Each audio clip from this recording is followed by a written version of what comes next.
केवल बैठने से आप कैसे हर चीज जान सकते हैं जो जानी जा सकती है।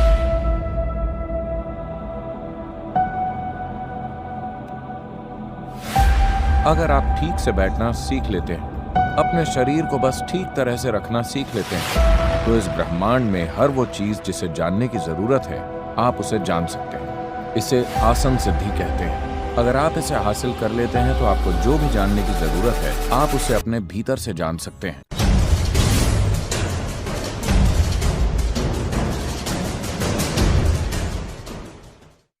तो ये 84 आसन, जो कि बुनियादी योगासन है, ये 84 तरीके हैं शरीर को एक मार्ग बनाने के। असल में हर किसी को सारे 84 आसन करने की जरूरत नहीं है, केवल एक ही आसन काफी है। आमतौर पर हठ योग को अपनी मुक्ति का मार्ग बनाने वाले समर्पित हठ योगी सिर्फ एक आसन का अभ्यास करते हैं, बस एक आसन। एक सोचने वाले दिमाग के लिए यह समझना मुश्किल है कि कोई इंसान अपना सारा जीवन एक खास तरीके से बैठने की कोशिश में क्यों बिताएगा। लेकिन अगर आप ठीक से बैठना सीख लेते हैं, अपने शरीर को बस ठीक तरह से रखना सीख लेते हैं, तो इस ब्रह्मांड में हर वो चीज जिसे जानने की जरूरत है, आप उसे जान सकते हैं। इसे आसन सिद्धि कहते हैं। अगर आप किसी आसन में स्थिर होकर आराम से बैठ सकते हैं 2.5 घंटे तक, तब हम कहते हैं कि आपने आसन सिद्धि प्राप्त कर ली है, यानी आप एक खास आसन में पूरी तरह आराम से और सहज हैं।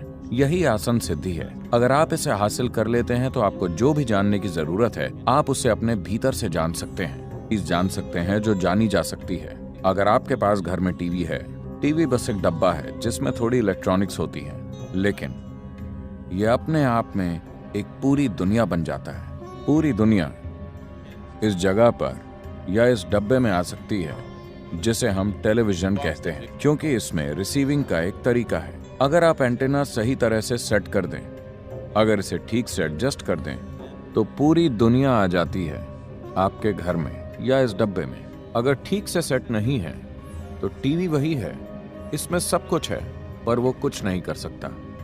एक इंसान भी ऐसा ही होता है। एक इंसान अभी जो है वो वैसा इसी आधार पर बनता है कि उसने क्या जाना या अनुभव किया है। किसी इंसान ने क्या जाना या अनुभव किया है, सिर्फ उसकी वजह से वो वैसा बन जाता है जैसा वो है। आप अभी जो हैं, वो अभी तक के अपने जीवन के अनुभव और बोध के कारण ही हैं। आगे भी आप उसी के मुताबिक बनेंगे जो आप भविष्य में अनुभव करेंगे। आप जो भी जानते या अनुभव करते हैं, वही आपको वैसा बनाता है जैसे आप आज हैं। तो योग की पूरी प्रणाली सिर्फ अनुभव या बोध को बढ़ाने में दिलचस्पी रखती है। तो अगर आप सही तरीके से आसन में बैठते हैं, अगर आपका अलाइनमेंट सही है, और अगर ये किसी तरीके से ब्रह्मांडी ज्यामिति से मिलता है, 84 अलाइनमेंट्स हैं। अगर कोई व्यक्ति इन 84 आसनों का अभ्यास करता है या सिर्फ एक आसन में महारत हासिल कर लेता है और उसके माध्यम से बाकी 83 तक पहुंचता है, तब वो अब तक सृष्टि में हुई हर चीज को जान सकता है, क्योंकि उस सब की याददाश्त आपके शरीर के भीतर मौजूद है। हम कह सकते हैं कि एक कोड के रूप में इसे जगाया और सक्रिय किया जा सकता है। अगर ये आपसे बाहर के दूसरे आयाम को स्पर्श करती है तो आसन शक्तिशाली साधन है। योग आसन जुड़ने के शक्तिशाली साधन है।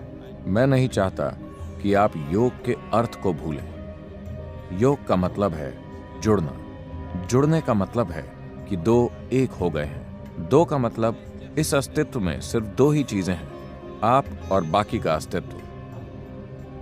बाकी की चीजों को आप पहचान सकते हैं ये, वो या वो के रूप में, लेकिन असल में सिर्फ दो ही हैं, आप और बाकी का अस्तित्व। क्योंकि आपके भीतर अनुभव के सिर्फ दो ही आयाम हैं। आप नहीं जानते कि इस ब्रह्मांड में ऊपर और नीचे क्या है। आप नहीं जानते कि आगे और पीछे क्या है। आप कुछ नहीं जानते। ये सब हमने अपनी सुविधा के लिए बना लिया है। अनुभव के आधार पर वास्तविकता सिर्फ इतनी है कि किसी चीज को बाहर कहते हैं और किसी चीज को भीतर कहते हैं। तो अनुभव के ये दो आयाम हैं, भीतरी और बाहरी।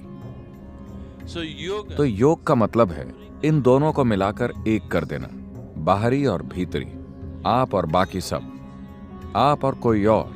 जब आप और कोई और नहीं होता, तब सिर्फ आप और आप होते हैं, तब वो योग है। तो आसन इस तक पहुंचने का शारीरिक जरिया है। ये एक शारीरिक साधन है इस परम एक रूपता तक पहुंचने के लिए, क्योंकि शरीर के साथ काम करना सबसे आसान होता है। अगर आप अपने मन के साथ कुछ करने की कोशिश करते हैं तो ये कई तरीके से चालें खेलेगा। कम से कम शरीर के साथ आप इतना तो जानते हैं कि ये ठीक कर रहा है या ठीक नहीं कर रहा है, ये सहयोग कर रहा है या सहयोग नहीं कर रहा है। जबकि अगर मन पर बहुत ज्यादा दबाव डालते हैं तो ये आपके साथ हर तरह की चालें चलेगा। ये आपको हर तरह की चीजों पर यकीन दिला देगा और अगले ही दिन आपको धोखा दे देगा। लेकिन शरीर वैसा नहीं होता। आप इस पर यकीन कर सकते हैं। अगर आप इसके साथ समझदारी से काम करते हैं तो योगासन निश्चित रूप से परम एक रूपता की संभावना की ओर ले जाएंगे।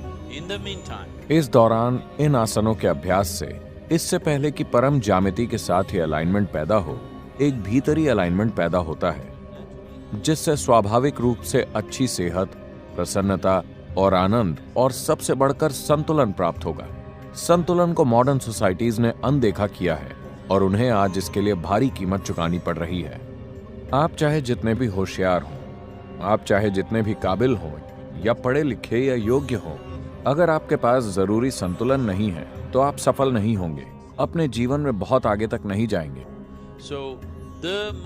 तो सफलता चाहने वाले लोगों के लिए सबसे महत्वपूर्ण चीज, चाहे वो कॉरपोरेट सेक्टर में काम कर रहे हों या वो राजनीति, सेना या किसी भी क्षेत्र से जुड़े हों, सबसे महत्वपूर्ण चीज है संतुलन। अगर आपके पास ऐसा संतुलन है जो बाहरी हालातों से नहीं बिगड़ता, सिर्फ तभी आप अपने भीतर की काबिलियत और बुद्धिमत्ता का इस्तेमाल कर पाएंगे। वरना आपके ज्यादातर शानदार गुण संतुलन की कमी की वजह से बेकार हो जाएंगे। और हठ योग का मतलब है संतुलन।